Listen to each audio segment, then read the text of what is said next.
तो लर्निंग मंच में एक बार फिर से आप सभी का स्वागत है। और पिछले वीडियो में आपने देखा था दो चर वाले रैखिक समीकरण का अनुपात, गुणांक के अनुपात से कैसे हमें पता कर सकते हैं कि जो दोनों समीकरण का हल होगा वो किस प्रकार का होगा। क्या एक और केवल एक हल होगा, या अपरिमित रूप से अनेक हल होगा, या फिर उसका कोई हल नहीं होगा। दूसरा हमने देखा था कि उसी अनुपात से ही हमें बता सकते हैं कि जो हमारा समीकरण है वो संगत है या असंगत है। और तीसरा कि अगर हम उसको ग्राफीय तरीके से सॉल्व करें तो वो कैसा होगा लाइन, क्या वो प्रतिच्छेद करेगा या समांतर होगा या समपाती होगा। ओके, ठीक है। तो आज हम देखेंगे कि बीजगणितीय रूप से किस प्रकार का हल होगा। तो जो सबसे पहला मेथड है वो है प्रतिस्थापन। क्या है? प्रतिस्थापित, इसको इंग्लिश में क्या बोलते हैं? Elimination method.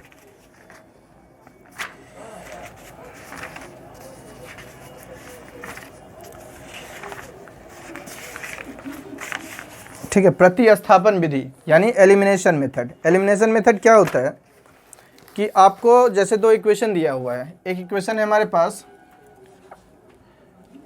पहले विधि का नाम लिख लें,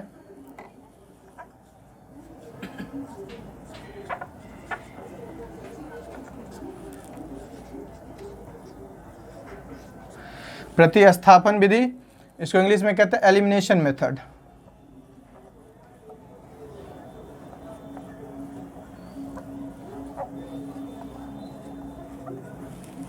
ठीक है,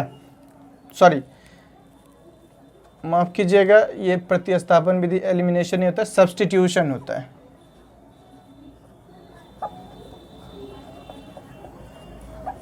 सब्स्टिट्यूशन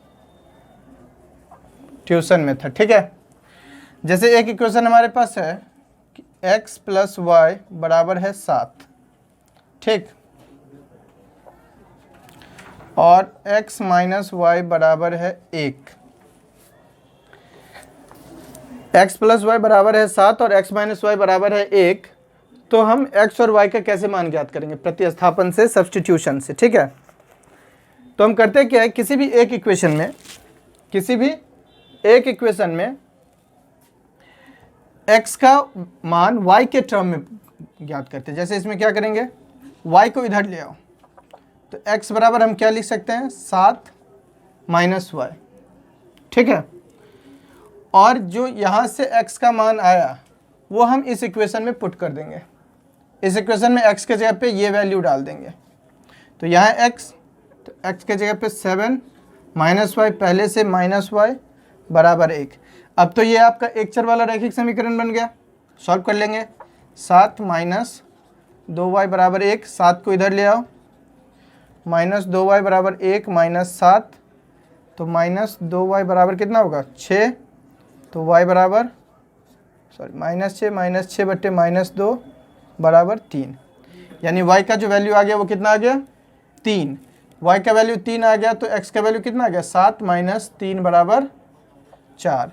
यानी x का वैल्यू 4 और y का वैल्यू 3। आई बात समझ में? प्रतिस्थापन कैसे करते हैं? सब्स्टिट्यूशन। पहले इक्वेशन में x का मान y के टर्म में पता कर लेना है, या y का मान x के टर्म में पता कर लेना है। ठीक है, और दूसरे इक्वेशन में जो x का मान आपने यहाँ निकाला वो दूसरे में x के जगह पे डाल देना है, या जो y का निकालोगे तो y के जगह पे डाल देना है।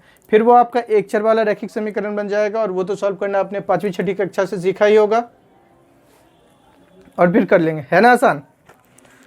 चलो तो एक्सरसाइज से कुछ क्वेश्चन देखते हैं एग्जाम्पल में।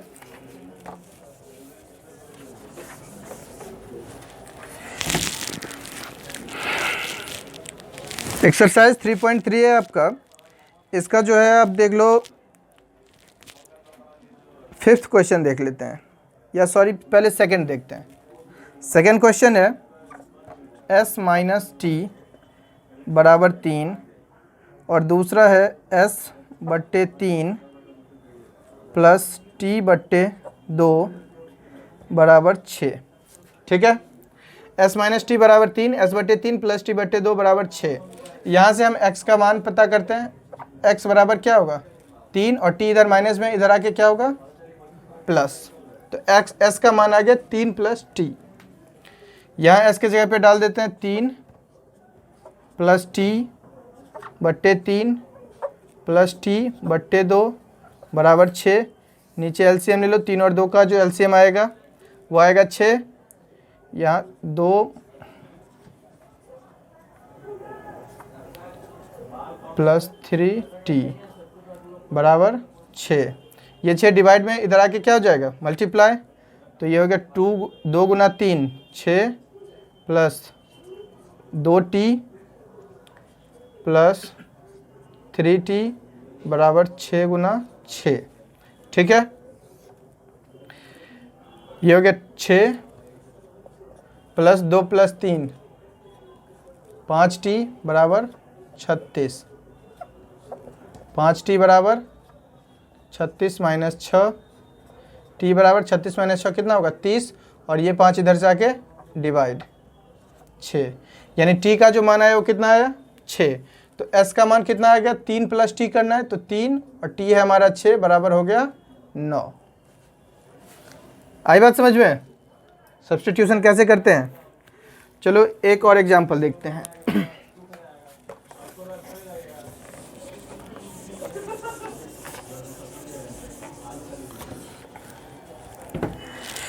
एक एग्जांपल है कि √2x प्लस √3y बराबर 0, √3x माइनस √8y बराबर 0। ठीक है, पहले इक्वेशन से हम पता करते हैं।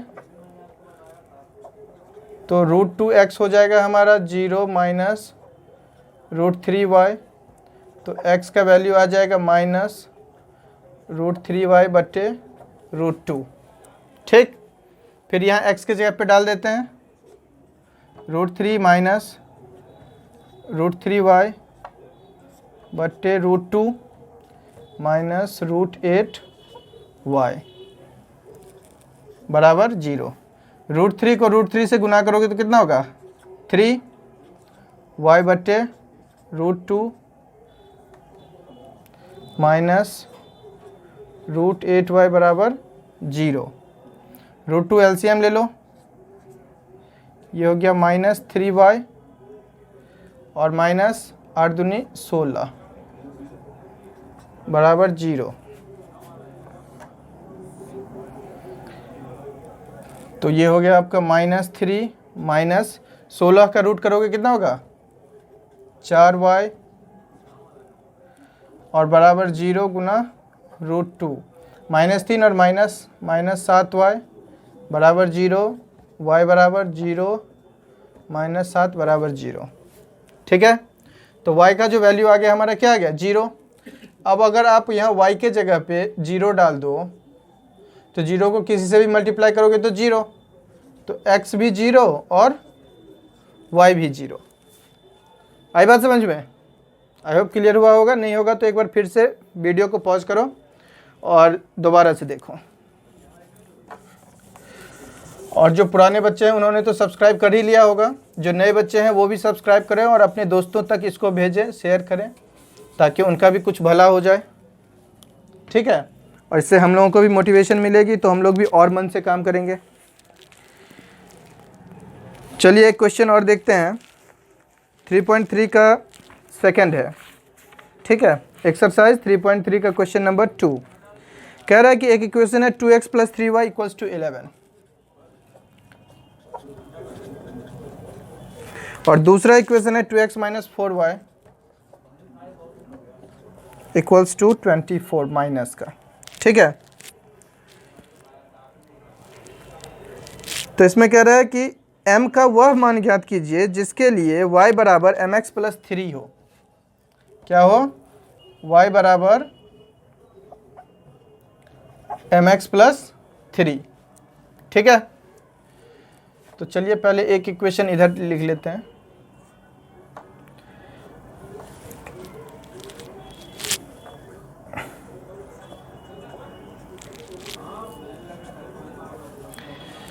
इसको सॉल्व करते हैं। 2x बराबर 11 माइनस 3y इधर आ जाएगा, तो x बराबर 11 माइनस 3y बट्टे 2। इस इक्वेशन को जब हमने किया तो x का जो वैल्यू आया वो कितना आया, x बराबर 11 माइनस 3y बट्टे 2। ठीक है, यहाँ पे x के जगह पे डाल देते हैं, 2 गुना 11 माइनस 3y बट्टे 2 माइनस 4y बराबर माइनस 24। ठीक, 2 से 2 कट गया, बचा क्या, 11 माइनस 3y माइनस 4y बराबर माइनस 24। ठीक, अब यहाँ 11 माइनस और माइनस ऐड हो जाएगा, तो ये हो गया 7y बराबर माइनस 24 माइनस 7y बराबर माइनस 24, और ये 11 इधर आ जाएगा तो ये भी माइनस हो जाएगा, यानी माइनस 7y बराबर 35, और y का वैल्यू आ जाएगा माइनस 35 बट्टे माइनस 7, काट दोगे तो आंसर आ जाएगा 5। y का वैल्यू क्या आ गया, 5। यहाँ पे y का वैल्यू डाल दो, 11 माइनस 3 गुने 5 बट्टे 2, 11 माइनस 15 बट्टे 2, 11 माइनस 15 कितना होगा, माइनस 4 बट्टे 2, काट दोगे तो कितना हो जाएगा, माइनस का 2। यानी x का वैल्यू जो आया वो कितना आ गया, माइनस का 2, और y आ गया 5। अब हमें इसमें y और के जगह पे डाल देना y का वैल्यू 5 m, x के जगह पे x का वैल्यू 3 को इधर ले आओ तो 5 माइनस 3 बराबर माइनस 2 m, ये हो जाएगा 2 बराबर माइनस का 2m, इधर डिवाइड कर दो, m बराबर हो जाएगा माइनस 2 बट्टे 2, कैंसल, m का वैल्यू -1, तो m का वैल्यू क्या आ गया, -1। आई बात समझ में? चलो इस पे एक वर्ड प्रॉब्लम भी कर लेते हैं। वर्ड प्रॉब्लम है आपका, इसे इरेज किया जाए।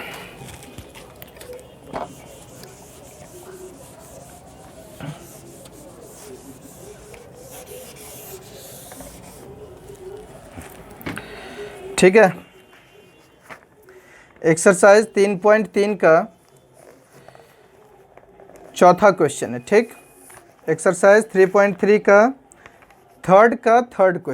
Fourth question sorry. ठीक है, बुक खोल के आप क्वेश्चन पढ़िए। एक्सरसाइज 3.3 का थर्ड का फोर्थ क्वेश्चन क्या कह रहा है कि एक नगर में टैक्सी के भाड़े में एक नियत भाड़े के अतिरिक्त चली गई दूरी का भाड़ा सम्मिलित किया जाता है।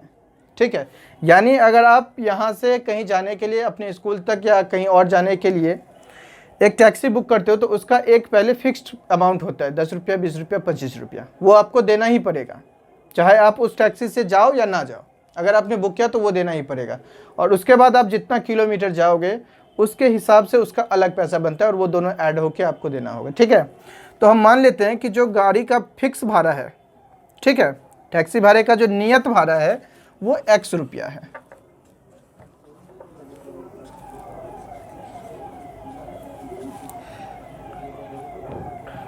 नियत भाड़ा क्या है, x रुपया, और फिर दूरी के हिसाब से देना पड़ता है। तो दूरी के हिसाब से जो भाड़ा है कि पर किलोमीटर भाड़ा, ठीक है,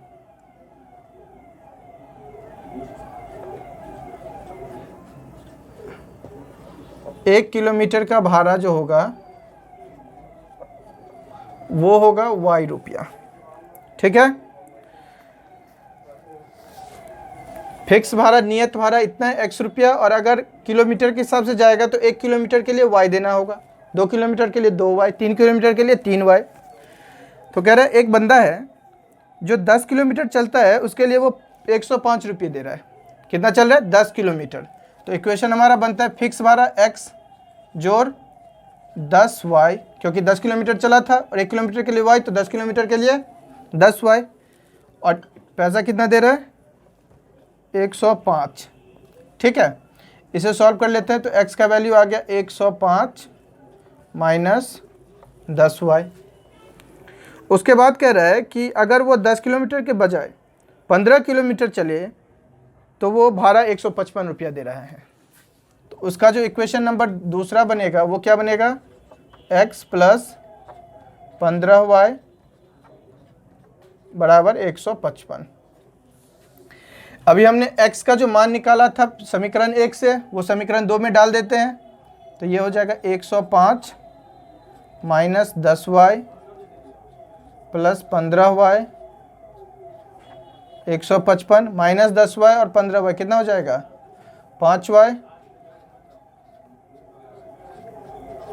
और 105 जब इधर जाएगा तो माइनस में हो जाएगा, यानी y के जगह पे क्या आ जाएगा 155 माइनस 105 50/5, यानी ये हो गया 10। y कितना आ गया 10, यानी पर किलोमीटर जो भाड़ा है वो कितना है 10 रुपया है। तो x का मान कितना होगा यहाँ से देख लेते हैं, 105 माइनस 10 गुना 10, तो आंसर आता है 5, यानी नियत भाड़ा जो है वो कितना है 5 रुपया। ठीक है, नियत भाड़ा 5 रुपया और पर किलोमीटर के हिसाब से 10 रुपया। इसी क्वेश्चन में आपको कह रहा है कि एक व्यक्ति को यदि 25 किलोमीटर यात्रा करना पड़े तो वो कितना भाड़ा देगा 25 किलोमीटर, तो 5 रुपया तो वो फिक्स्ड वाला देगा, और 25 किलोमीटर चलने के लिए वो 25 गुना 10 रुपये के हिसाब से देगा, तो 25 दह की 250 प्लस में 5, आंसर आ गया 255 रुपया। क्लियर है? चलिए,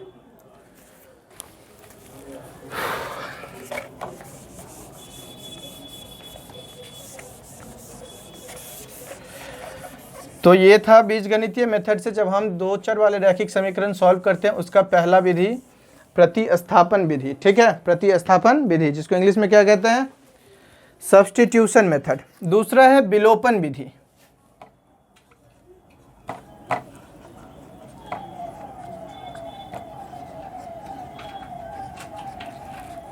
विलोपन विधि, इसको इंग्लिश में कहते हैं एलिमिनेशन मेथड।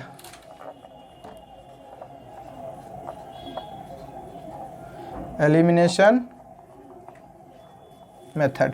ठीक है, विलोपन विधि क्या होती है, पहले उसका एक बार एग्जांपल देख लेते हैं, छोटे से एग्जांपल से, कि अगर दिया हुआ है x प्लस वाई बराबर है 7 और x माइनस वाई बराबर है 1, तो क्या करेंगे, दोनों समीकरण को किसी से मल्टीप्लाई करके, किसी भी नंबर से मल्टीप्लाई करके, जोड़ के, घटा के, हमें किसी एक चर पद को, या तो x को या y को विलोप कर देना होता है, एलिमिनेट कर देना होता है, हटा देना होता है। ठीक है, ताकि जो हमारा इक्वेशन है वो एक चर वाला बन जाए।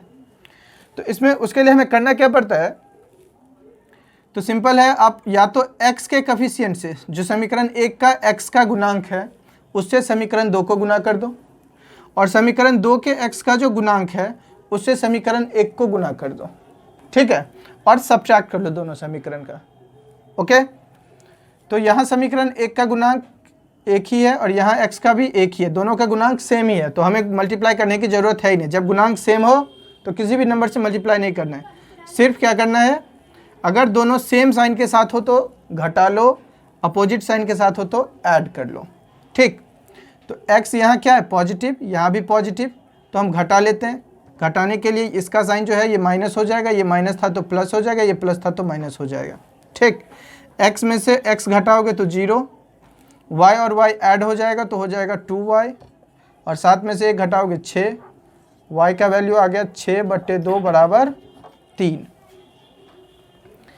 ठीक है, अब y का जो वैल्यू 3 आया है वो हम किसी इक्वेशन समीकरण 1 या समीकरण 2 में डाल देंगे, जिससे हमें समीकरण x का वैल्यू पता चल जाएगा। तो समीकरण 1 में y का मान डाल दो, तो समीकरण 1 हो जाएगा x प्लस y का कितना है 3 बराबर 7, तो x बराबर 7 माइनस 3 बराबर 4। x का वैल्यू कितना आ गया 4 और y का वैल्यू 3। यही मेथड हमारा है विलोपन विधि। क्या कहते हैं इसे, विलोपन विधि, एलिमिनेशन मेथड। हमने सबसे पहले इसको सब्ट्रैक्ट ऐड करके x हटा दिया, फिर y के टर्म में y का वैल्यू पता कर लिया, और y का वैल्यू हमने किसी भी इक्वेशन में, मैंने 1 में डाला है, आप समीकरण 2 में डाल दें, किसी में भी डाल दोगे तो आपको x और y दोनों का वैल्यू पता चल जाएगा। ठीक है, चलो एक्सरसाइज से एक दो एग्जाम्पल देखते हैं।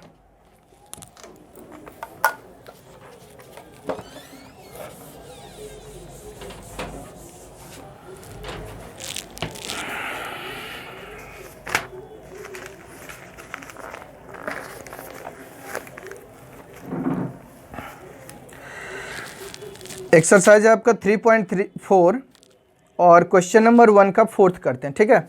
एक्सरसाइज 3.4 क्वेश्चन नंबर 1 का फोर्थ क्वेश्चन है x/2 प्लस 2y/3 बराबर -1 और x माइनस y/3 बराबर 3, ठीक है। यह है समीकरण 1 और यह है समीकरण 2। हमने क्या कहा था, x के गुणांक से इसको मल्टीप्लाई कर दो दूसरे को, और दूसरे में जो x का गुणांक होगा उससे पहले को मल्टीप्लाई कर दो। ओके, तो यहाँ तो कुछ है नहीं, यहाँ तो आपको दिख रहा है फ्रैक्शन वाला, काफ़ी अजीब नहीं दिख रहा है? फ्रैक्शन वाला कैलकुलेशन करने में दिक्कत आएगी, तो इसको पहले हम सॉल्व कर लेते हैं, ठीक है। पहले इक्वेशन को अगर हम सॉल्व करोगे, दूसरा भी मिटा देता हूँ, एलसीएम लेके ये हो जाएगा 6, 2 तिया 6, तो यहाँ आ जाएगा 3x और प्लस 3 दूनी 6, तो 2 दूनी 4y बराबर -1। ये 6 इधर जाके मल्टीप्लाई हो जाएगा, तो आंसर आ गया 3x प्लस 4y बराबर -6। फाइनल इक्वेशन ये बन गया, ठीक। इसी तरीके से दूसरा देखें, दूसरा क्या था, x माइनस y/3 बराबर 3। एलसीएम ले लो 3, ये हो जाएगा 3x माइनस y बराबर 3। 3 इधर चला जाएगा तो हो जाएगा 3x माइनस y बराबर 9, ठीक। अब इसको नीचे लिख लेते हैं।